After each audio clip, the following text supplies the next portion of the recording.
Dilanjutkan oleh prinsipal untuk kedudukan hukum yang mulia.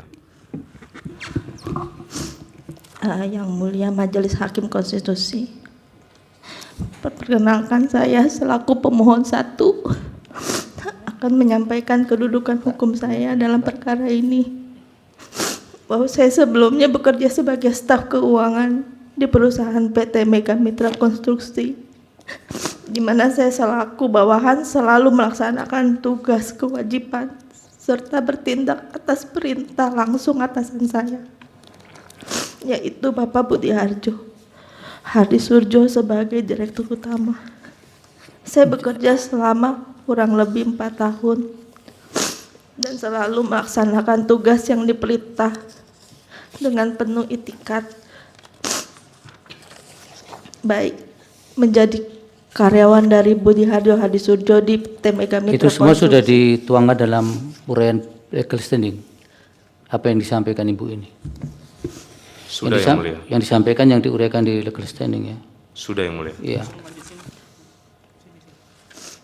Oke, lanjutkan, tapi Ibu coba tahan dulu, tidak perlu harus, nanti tidak bisa dicerna oleh majelis hakim untuk apa yang disampaikan substansinya. Agak ditahan supaya dalam menjalankan apa sebenarnya. Jadi Ibu sudah bekerja di situ sebagai sekretaris berkaitan dengan masalah keuangan. Staf keuangan mulia. Staf keuangan, bukan sekretaris ya. Sudah berapa tahun Bu kerja? Kurang lebih 4 tahun yang mulia. 4 tahun. Terus ada kaitan dengan proses penegakan hukum atau Baik, tindak pidana? ya izin langsung dilompat yang mulia. Coba disampaikan kuasanya saja. Kan sudah. Pada awal Juli 2024, ketika perusahaan mengalami masalah keuangan, pemohon bersama pemohon 2 dituduh melakukan penggelapan, diberhentikan secara sepihak dan dilaporkan ke Polres Metro Jakarta Barat. Pemohon bahkan mengalami kerugian finansial secara pribadi.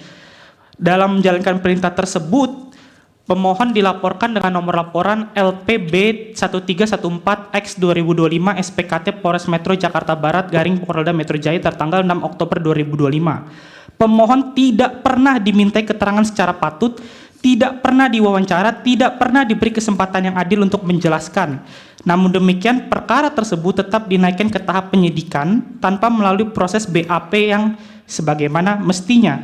Padahal dalam menjalankan pekerjaan tersebut, pemohon seringkali diminta melakukan transaksi keuangan untuk kepentingan direktur utama secara pribadi. Jadi semua perintah yang dilakukan oleh pemohon adalah atas perintah direktur utama tersebut, tetapi justru dilaporkan oleh direktur utama tersebut, dan kami sudah menyerahkan bukti chatnya kepada yang mulia sebagai bukti P terlampir. Dan kemudian seluruh tindakan keuangan yang dilakukan pemohon bukanlah kehendak pribadi pemohon. Semua penarikan, pemindahan, dan penggunaan dana dilakukan berdasarkan perintah langsung pimpinan, baik secara lisan maupun tertulis. Pemohon tidak pernah bertindak atas inisiatif sendiri. Pemohon tidak memiliki kuasa menggunakan dana, apalagi untuk menggelapkan uang perusahaan. Semua adalah atas perintah direktur, yang anehnya direktur tersebut justru melaporkan pemohon atas tindakan penggelapan. Dan pemohon tidak pernah dipanggil oleh tidak pernah diwawancara oleh polisi, tapi perkara tersebut naik ke tingkat penyidikan. Nah, itulah yang menjadi legal standing daripada pemohon yang mulia. Sehingga kami langsung masuk saja ke dalam petitum. Silakan. Bahwa dari seluruh dalil-dalil yang diuraikan di atas dan bukti terlampir, dengan ini para pemohon memohon kepada Yang Mulia Majelis Hakim Mahkamah Konstitusi untuk kiranya berkenan memberikan putusan sebagai berikut.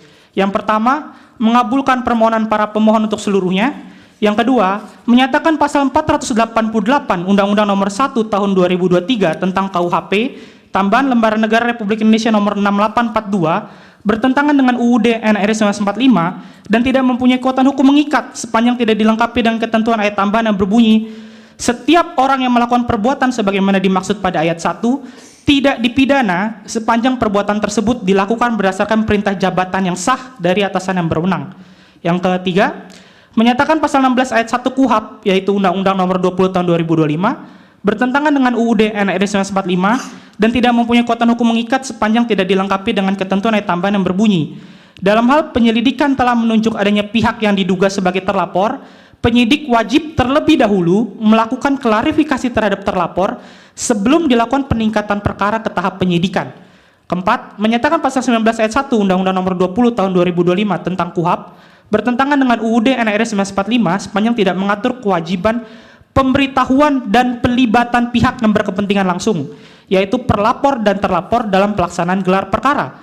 Yang kelima, menyatakan pasal 22 ayat 1 Kitab KUHP bertentangan dengan UUD NRI 1945 dan tidak mempunyai kekuatan hukum mengikat secara bersyarat sepanjang tidak berbunyi untuk kepentingan penyidikan, penyidik dapat memanggil atau mendatangi seseorang untuk memperoleh keterangan sebagai calon tersangka atau saksi.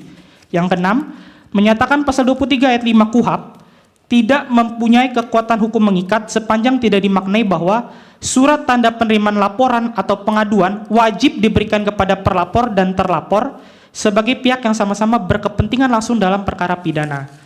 Yang ketujuh, memerintahkan kepada pembentuk undang-undang untuk menyesuaikan pengaturan dalam jangka waktu ditentukan mahkamah. Atau apabila Mahkamah Konstitusi berpendapat lain, mohon putusan yang seadil-adilnya. Demikian yang mulia. Baik, terima kasih. Kemudian diperhatikan dari Majelis Hakim akan memberikan catatan atau penasihatan. Dipersilakan yang mulia Bapak Dr. Daniel untuk pertama memberikan kesempatannya. Baik, terima kasih yang mulia Ketua, yang mulia Prof. M. Guntur Hamzah selaku anggota. Pemohon, ini pemohon satu ya?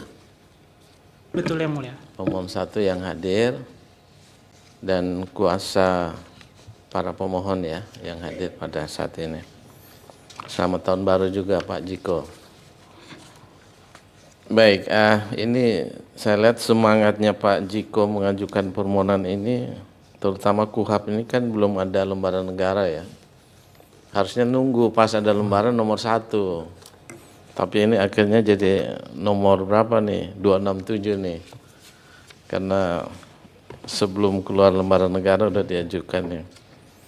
Baik, tapi ini kan kami menghargai, menghormati semua permohonan yang masuk di MK. Nah, yang pertama terkait dengan permohonan ini, nanti saya kira kalau soal sistematika ini tidak perlu diberi nasihat ya. Pak Jiko dan teman-teman ini sudah sering beracara, walaupun memang masih ada terutama lembaran negara dan tambahan nomor negara yang memang tadi juga sudah diakui Saudara Jiko bahwa nanti akan dilengkapi. Nah, ini ada hal yang penting juga saya kira gini yang perlu dicermati. Kalau dilihat dari perihal ya sampai dengan petitum, ini terutama di dalam uraiannya itu belum ada konsistensi antara norma yang diuji ya.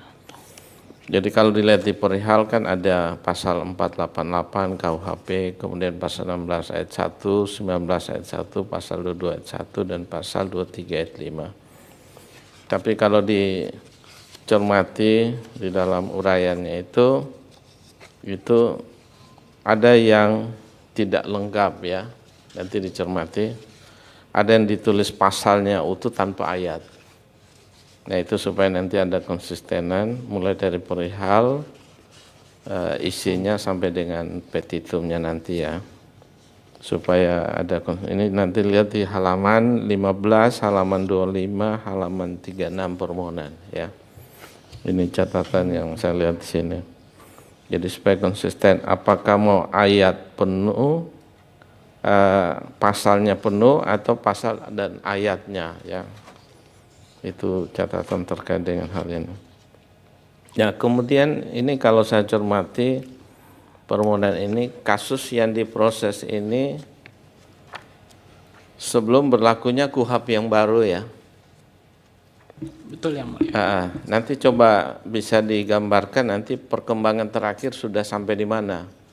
Karena saya cermati di dalam KUHP, baik di dalam ketentuan peralihan ya dan juga ketentuan penutup, ini ada hal yang penting ya. Misalnya ya saya ambil contoh di pasal 361. Dalam hal perkara tindak pidana yang sudah dilimpahkan ke pengadilan tetapi proses pemeriksaan terdakwa belum dimulai, perkara diperiksa, diadili dan diputus berdasarkan ketentuan undang-undang ini. Dan mungkin nanti bisa digambarkan sampai dengan saat ini prosesnya seperti apa ya. Supaya nanti jelas, karena ini ada ketentuan peralihan dan juga penutup ini yang sangat beririsan.